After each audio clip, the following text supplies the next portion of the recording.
You created machines to be your slaves.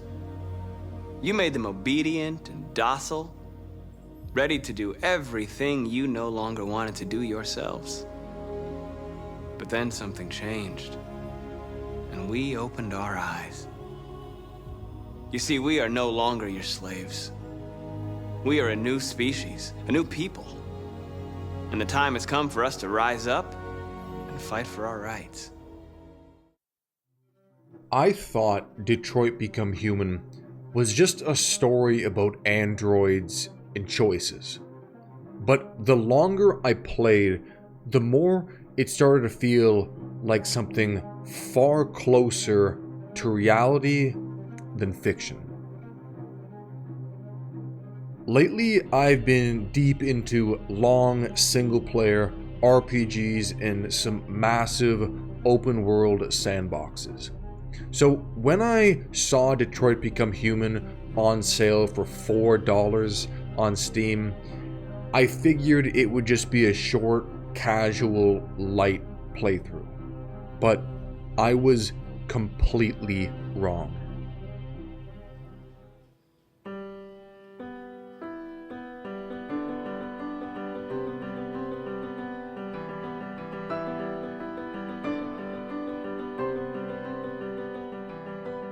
The world of Detroit Become Human doesn't feel like a distant sci-fi universe. It feels uncomfortably close, like a future that only needs a few more steps to become reality. Nothing about it feels completely alien. The cities, the technology, the social structure, everything is familiar, just slightly shifted. The cities still look like cities, people still act like people, even the technology doesn't feel completely foreign or alien. But the story pulls you into darker and darker situations, deeply human problems. A father abusing his child, the mutilation and torture of androids in Zlatko's house, even the Eden nightclub, where the line between androids, sex, and violence starts to blur in a way that feels deeply uncomfortable. This world feels like it could exist in the near future, and it might be inevitable. At first, the androids don't mean anything. They're background tools, part of the environment, almost like appliances with faces. You don't think about them as life because the world doesn't ask you to. But that changes slowly, almost inevitably. The more time you spend in the world, the more the illusion of stability starts to weaken. Beginning in the game, I felt like I could make any reckless decision because I didn't really care about the android robot, whether he would live or die, succeed or fail. But that started to change. News reports, public reactions, small moments in the background, they all start to stack together into something that feels like more than just world building, and more like warning signs. There isn't a dramatic shift or sudden collapse.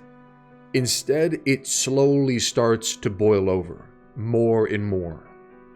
Society starts to feel divided in a way that's too familiar, too reflective of real human behavior.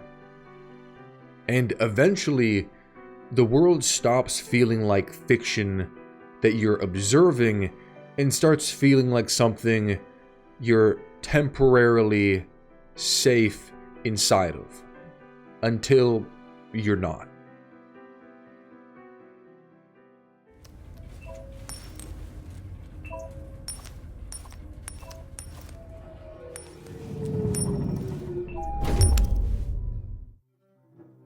There's a point in Detroit Become Human where you stop feeling like you're playing choices and start feeling like you're living inside a chain of events that's already in motion.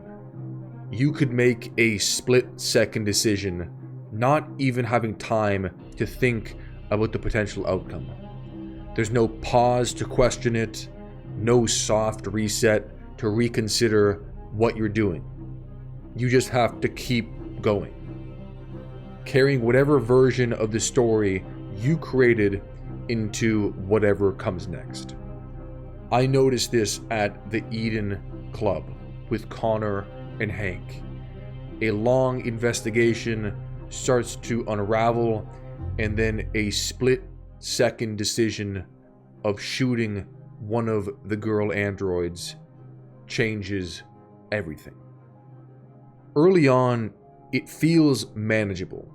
A decision here, a reaction there, but slowly it builds into something heavier, almost like a trail you don't notice forming behind you until you eventually turn around and realize how far you've gone. Small moments start to matter more than they should. A hesitation in dialogue, a rushed response, or a split-second instinct you didn't fully think through. None of it feels huge on its own, but it shapes a bigger and bigger path that you can't escape. And things start to spiral out of control. The strange part is how normal it feels while it's happening. There's no warning sign that something has changed or gone wrong. There's no dramatic signal to show that you've crossed the point of no return. The story just continues, slightly different, adjusted in ways you won't understand until much later. It's like the game never stops to acknowledge your decisions. It just absorbs them and keeps moving forward. Eventually, you stop thinking, what should I do? And start thinking in terms of, what can I afford to lose right now? Because nothing feels temporary anymore. Everything feels like it sticks. Like every action leaves a mark somewhere in the timeline, even if you never get to see where it leads right away. And that's when it really changes how you play the game. You're no longer just testing outcomes, you're committing to them. Each choice feels less like selecting an option and more like stepping into a version of the story that will now exist permanently, whether you like it or not. You lied to me, Connor. You lied to me. At some point in Detroit Become Human, you stop thinking of the characters as separate from yourself and start experiencing them like people you're briefly responsible for. It doesn't happen in a single moment. It happens quietly, through conversations that feel too natural, or silence that feels a little too long, and reactions don't always go the way you'd expect. Even though you know logically that everything is scripted, the line between you as a player and as a character starts to blur. One moment you're playing the piano as Marcus, listening to peaceful music and getting this feeling of actual inspiration. Then the next second you're rising from the dead in an android junkyard, trying to avoid some horrifying death. In the beginning, you're switching between characters that don't feel connected at all. One moment you're trying to keep Kara and Alice safe in a world that doesn't seem to want them. The next, you're solving crimes inside Connor's controlled clinical perspective. Then you're Marcus, where everything feels heavier, like every reaction carries the weight of something larger than just survival. Each of them feels complete in their own way, like they're living in separate realities that just happen to overlap. What makes it stranger is how easily those lines start to fade. As the story moves on, you grow to empathize with the characters more and more, the androids. The stakes are raised and the decisions speed up. You can lose someone without the world stopping to acknowledge it at all. And you can lose yourself in making decisions. Like killing people in the game becomes more and more natural. And you can convince yourself that the ends justify the means, just like the characters would. But the story just continues on, and you don't have time to think about what just happened or what you just did. Something was there a moment ago, and now it simply isn't anymore. As their paths continue, those separate lives slowly start pulling toward each other, without ever fully merging.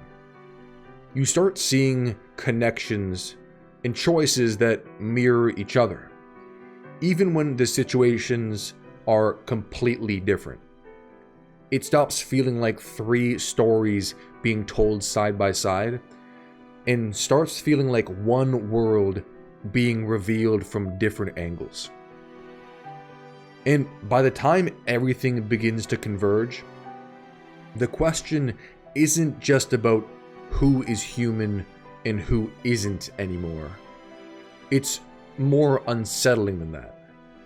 It becomes about how quickly something can start to feel human once you've spent enough time inside of its life. In the end, Detroit Become Human isn't really about androids becoming human. It's about how easily we project humanity onto things when we start living inside their story.